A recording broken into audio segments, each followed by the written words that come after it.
So, hi everybody. I'm Robyn Houston Bean. I'm the founder of the Sun Will Rise Foundation.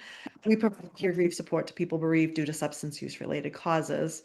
And as I say, we talk about this type of stuff in groups all the time, not necessarily even labeling it awe and wonder, but people like to tell these stories of things that have happened to them. A lot of times in grief, there's a lot of numbness. You start feeling like just this level of like, I don't care about stuff, right? And then sometimes all of a sudden, all you need is a thing that pops you out of that and makes you feel like, okay, I'm still here. Why am I here? There's Yeah. something more to life. And let me try to live it a little bit. So these stories are really powerful to me when I hear them. Sometimes they have to do with the grieving person and their person, or sometimes it's just things out there in the world that makes that person feel alive again. So I'm really happy to be here, and I'd like to introduce Liz. Liz happens to be a person that I met through one of our grief groups, and Liz is going to have a story to tell us today in a little bit. But Liz, would you like to introduce yourself? Hi, I'm Liz, and I lost my daughter Sarah on November 5th of 2023 to an overdose. Mm. And that has what has brought me to the support groups where I became open to considering healing, considering living a life without my child, and being open to the possibility that there is something more than just what I see here in front of me. I'm a person in long-term recovery. Next month, I will have 29 years. I sure hope. And I have a great support network in the recovery community. Mhm. And I love how the Sun Will Rise offers the support groups for folks who are in recovery too. So Right. one of those groups and the facilitator, Leslie, led me to have the courage to share my story here today. Thank Thank you. you, Liz. So glad you're here, Liz. Thank you. Shall I begin sharing my story? You know what? I don't see why not. Okay. Yeah, I'm dying to know. Okay. So, uh, our family has struggled with addiction and mental health issues for as long as I can remember. And my little girl Sarah had a very difficult life with the dual diagnosis, the mental health and substance Mhm. use disorder. And Mhm. so it's difficult to find cheerful memories. It's difficult to find things to smile about it and remember because we had struggled for so long, and my child had struggled for so long. And some days I had love and patience to give, and other days I did not. And I tried everything that I possibly could to help my child. And so I tried the tough love, I tried the let me rescue you and make the world all better. I honestly believe that there wasn't a thing I did not try.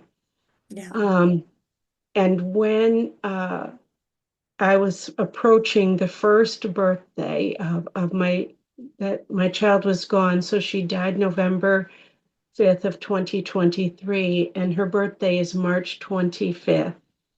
And Okay. so as I was getting closer to her birthday, I was filled with so much remorse and so much what we say is the coulda, shoulda, wouldas. Yeah. I wish I had done this. I wish I had done that. Oh God, I can't believe I did this. I can't believe I did that. And there was so much pain connected to the loss of my child and the fact that I was not able to save her, and then all the mistakes that I had made because I couldn't see anything good that I had done. All I could see was the loss, just the painful, painful loss. And so on March 22nd, my husband and I were out, and um, I was in this back room and I was just grieving. Just no one was back there, and it was a public place, but I had the opportunity just to cry. And I just cried and cried, and I just was telling my child how sorry I was, speaking to her out loud. And when I came home that night, I was very exhausted and really just went to sleep, went to sleep just with a heart so heavy and so full of sorrow. And my husband usually goes to bed earlier than I do. And so on March 23rd, again approaching Sarah's birthday, so it would have been the day after this terrible, intense sorrow. Yeah. And I was laying in bed and I was looking in the direction of the master bathroom, the bathroom, and I saw a white light on the top of the ceiling. It just a small white light, almost the size of a quarter. And my first thought, and I may have said it out loud, who knows, but I said, those rotten kids don't tell me they put glow in the dark stickers on my ceiling. Because when the kids were little, because I have a daughter, Yeah. Megan, as well, and when the kids were little, they stuck those little glow in the dark stickers everywhere. And so they're still behind the toilet paper roll now. So when I looked up and I saw that thing glowing in the dark, my first thought was anger. Don't tell me those rotten kids put those stickers on my ceiling. And then I began to see the light move. And the light moved as as the best way I can describe it is struggling. It struggled inch by inch by inch to move. Like it took extreme great effort for this little white light to move. And I was staring at it in the direction of the bathroom, going, what the heck is this? Is this moonlight? What is happening? I could not comprehend what was happening. And I even made binoculars with my hands because I was trying to figure out, am I seeing what I think I'm seeing? And this little white light just struggled and struggled and struggled to move and move and move. Now, this was 11 p.m. when I went to bed. It was 11 o'clock at night. And there I am staring into the darkness at this quarter-size bright white light, struggling to come out of the bathroom, move the length of the little bitty hallway that gets to the bed, and then make its way across the wall. So this little white light was just struggling. It was just struggling, and I could not believe what was happening. And each time the little white light made it just above my husband. And each time it did, my husband stirred. Now he can sleep like a log, but each time that little white light hovered above him, he stirred. And I thought, what is happening? What is happening? I could not really comprehend it. And so when Bruce was moving, each time the little white light was above him, I finally had the courage to say out loud, Sarah, is that you? Is that you? If that's you, come to Mama. It's okay. And so the little white light came just a little bit closer to me. And then the next thing you know, at the top of the ceiling was an orange, yellowish ball the size of a grapefruit, and another one about the size of a mandarin. And it was like I knew it was they. I knew it wasn't just one spirit. I knew that there was multiple spirits in these balls on the ceiling. These orbs, I guess is what they're called, and the little white light went right up into them and then just disappeared. And I pulled back the foil on the alarm clock because I need the room to be really dark, and it was 2 a.m.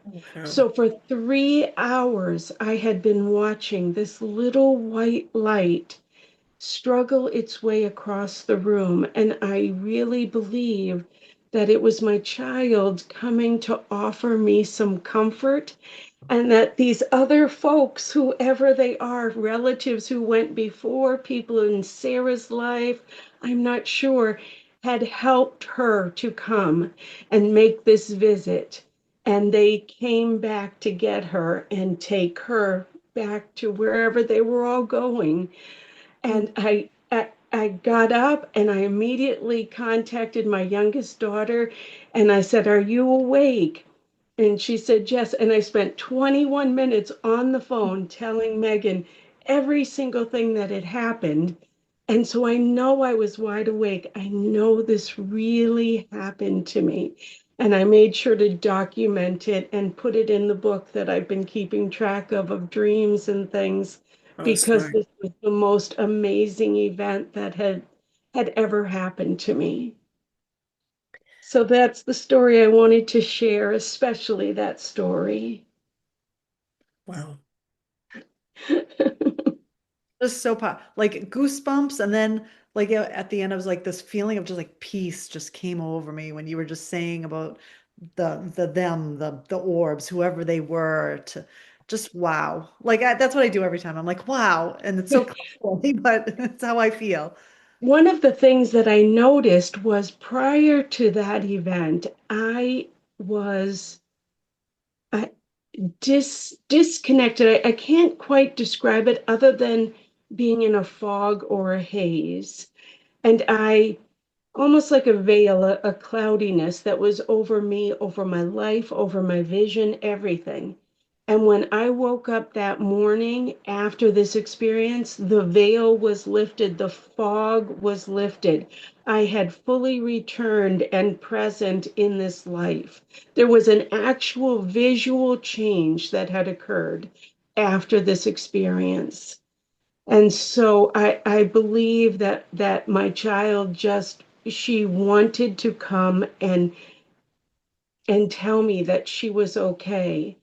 And when I told my meditation instructor about it, she had said that, make sure that you let her know that it's okay for her to move on.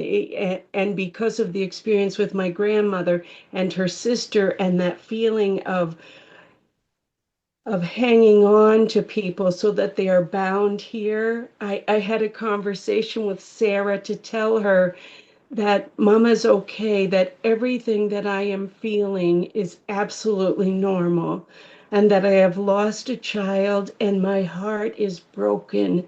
But this is a normal feeling. This is what Mama is supposed to feel. And so it's okay. It's okay. And if you have somewhere else wonderful to be, please be there. Go. It's okay. And so it was really an incredible experience for me and such a freeing experience. It had only been not even, well, just over 4 months, I guess, since my Sarah had gone, that this experience had happened. It's so beautiful that it came to you, but you were able to bless it and let it go too. It was what it was enough. It was, you could release it. And I really find that really beautiful. Thank you. Yes, I feel like when I take a look at the dreams and the different things that I've been trying to document since Sarah left, and I can't remember who told me about it, but I would say it was someone from either Sado D, The Sun Will Rise. Someone said, write down the events that have occurred. And so when I did, I started recognizing that there were different events that were happening prior to that. There were dreams, there were visitations in the dreams, there were actual conversations and questions that Sarah had asked me.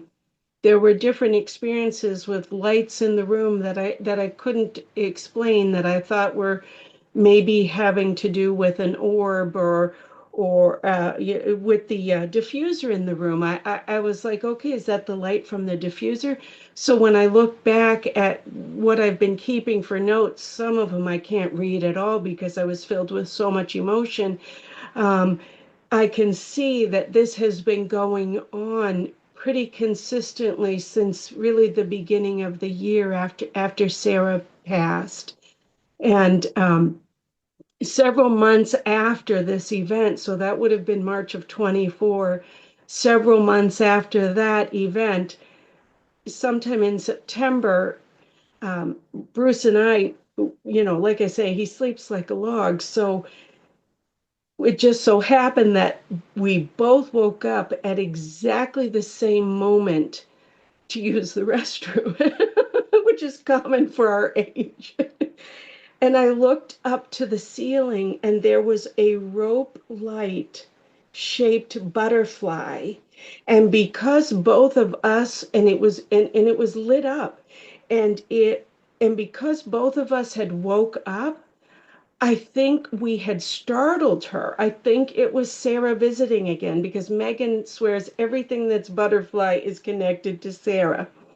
And I think we startled her, and because we weren't supposed to catch her, kind of thing. Like, and she had come to visit again. And because we both were awake at exactly the same moment, and I saw her, the butterfly on the ceiling, the next thing you know, it was like she had to basically hide. And I feel like she actually came into my body. That the butterfly came right down, and my entire body shook, just shook, as if she had to hide, and she hid right inside of me. I felt my entire body shake. So this happened in right around September of 2024.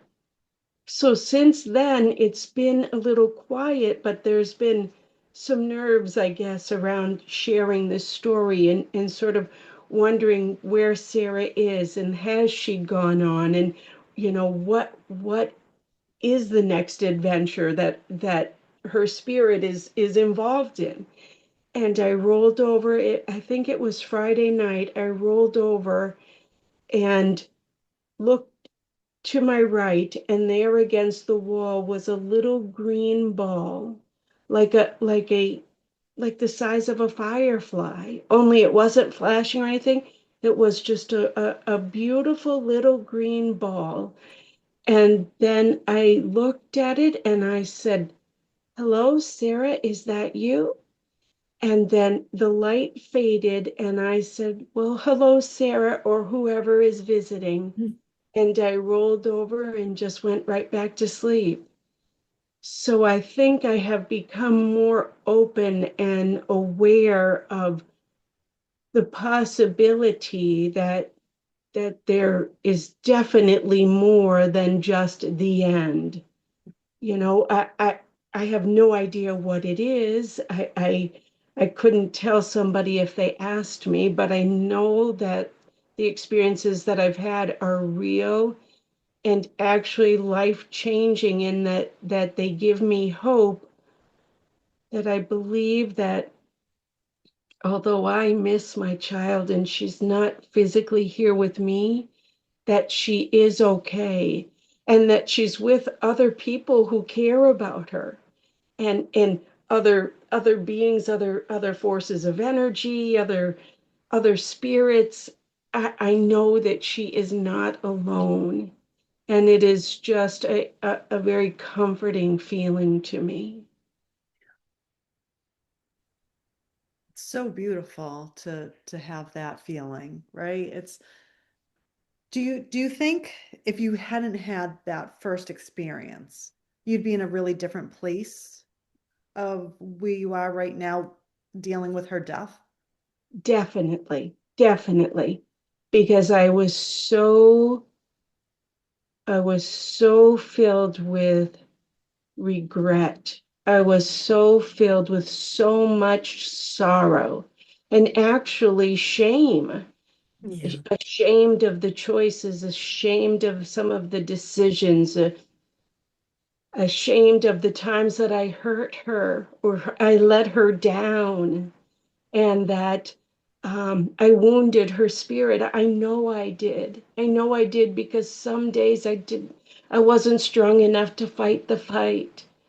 And so when this experience happened, it was like she came to say that she was okay.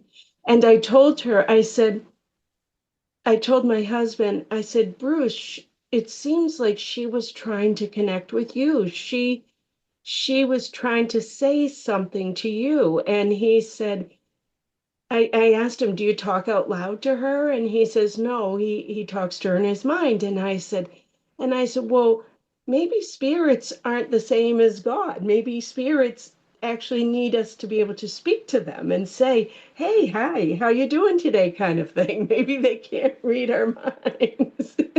And so Bruce now every day talks to her. And so he'll say hello to her picture at work, and he'll have a little chat, and I kiss her picture every night and have her hanging up at work and things like that. And I've gotten involved in every single thing I possibly could ever since this event happened. So I am involved in the Into Light project, so Sarah will be part of that. We got involved in the study that you posted several months back with Laura, the grief study, and even my husband participated in that. And then the latest study that you just put online, I joined in that.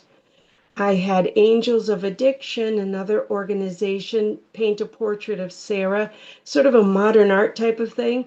And so this will travel all over the United States is her portrait. So it has given me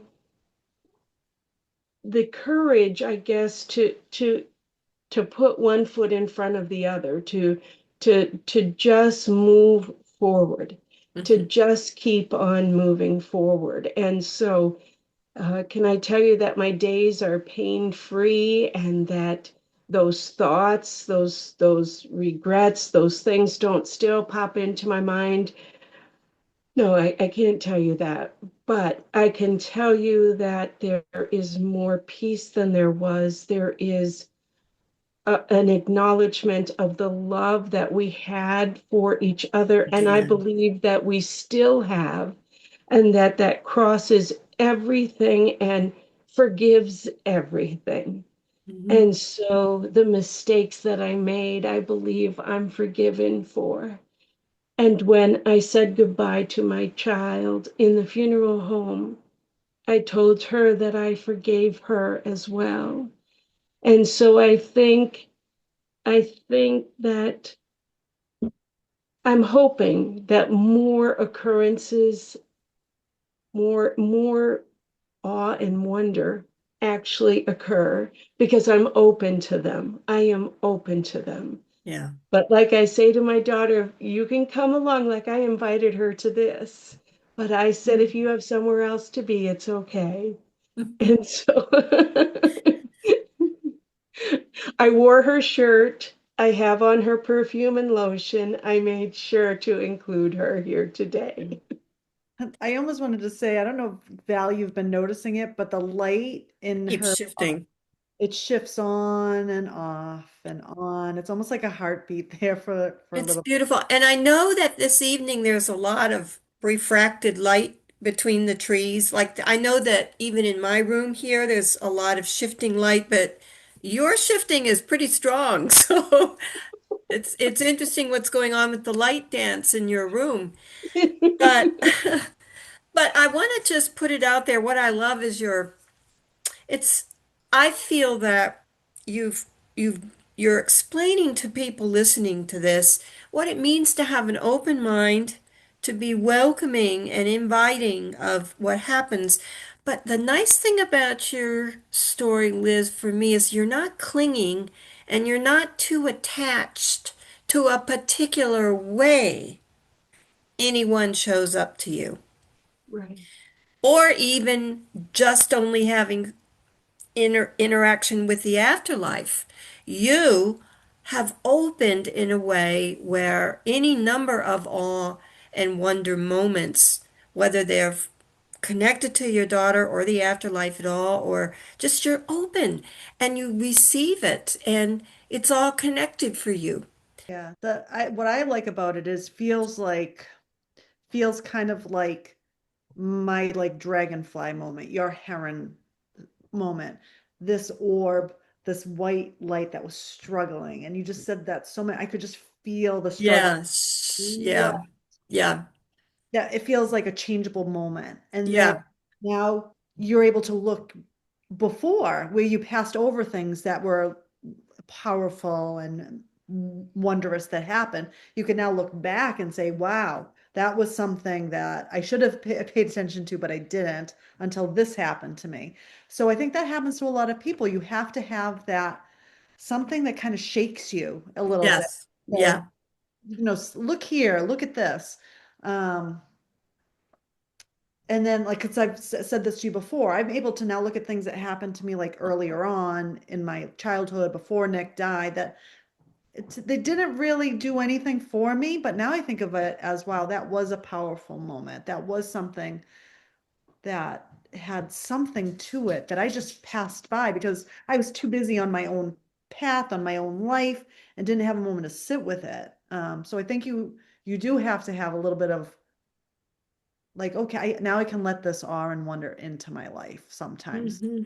Know, we're too busy sometimes otherwise, or too deep in grief or Hmm. trauma or depression or whatever it is, that these things just, once they have you though, I think then it's like this little bit of a, it just rolls along. Like, and that's what makes me so happy now. I'm like, little things that happen to me today. I was at a beach and the beach and a little ladybug just kind of flew by and I just like watched that ladybug for like half an hour. Didn't even think of anything else the whole time I was doing that. I wasn't thinking about the 15 emails I have to return and everything like that. I was just enjoying that like little creature is just like it's windy and everything and he's just hanging off there playing and during the day whatever. But I love these moments that just catch us and then now captivated us because you shared them with us. So thank you for that. Yeah. So Liz, you said you might be looking at some bigger picture messages or uh, kinds of awareness coming to you after having had these experiences. What do you think they're teaching you in a bigger way? Well, I remembered that my grandmother had said about holding on to her sister when her sister passed, and she had felt that she had kept her sister bound here to this earth for 2 years. She said she could not release her sister, and so when my grandmother passed away, I made sure to grieve and tell her that it was okay. Like I would say hello and different things. My grandmother was truly one, I mean, if not the most important person in my life besides my children, my grandmother was. And so when she passed, I made sure to set her free. I made sure to not grieve every moment of every day. Now, do I still have her feather pillow 29 years later in a box? Yes, I do. But I made sure not to just be consumed with the grief and the loss of her because I wanted her to be set free. And so when Sarah died, it was very important for me to let her know that it was okay, that it was okay to be somewhere else than right with Oh, I me, see. that it was okay to if there was somewhere amazing to be, that it was okay, that she didn't have to spend the day with me, and that if I was having a tough day, and sometimes I'll swear, sometimes I'll swear in talking to her and the intensity of the grief I am in. And I'll just say to her, remind her that this is normal. what Mama is feeling is normal. This is okay, that I am okay. Mhm. And I think losing my child has also, besides that awareness of being able to set this person free, especially, I mean, I had clung to her. Everything about my life revolved around Sarah. Everything, every moment, every worry, every health problem I currently have was connected to the stress and worry of my poor child's life. And so um, now I just need her to know that I'm okay. I will miss her forever, and I mean, I cried today, I'll cry tomorrow, that this is what happens when you love someone. This is what happens when you love someone so much that this is part of the experience. But as I was saying, it also brought the awareness of my own mortality to light. And so as that is approaching, whenever that may be, that has become much more real, and a planning and a preparation and a uh, I guess in a way a little bit of a hope that I might be somewhere wonderful, that there is um, something beyond this Mhm. that is um, full of people that care enough about you to help you make a trip back home. Liz, you're going to be an orb on someone's wall. I hope so.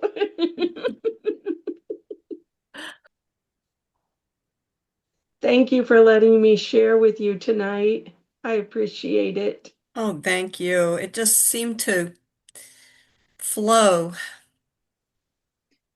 Indeed. Yeah. Beauty, life, and love exist even when everything hurts, and Yes, keep going on. So, agreed.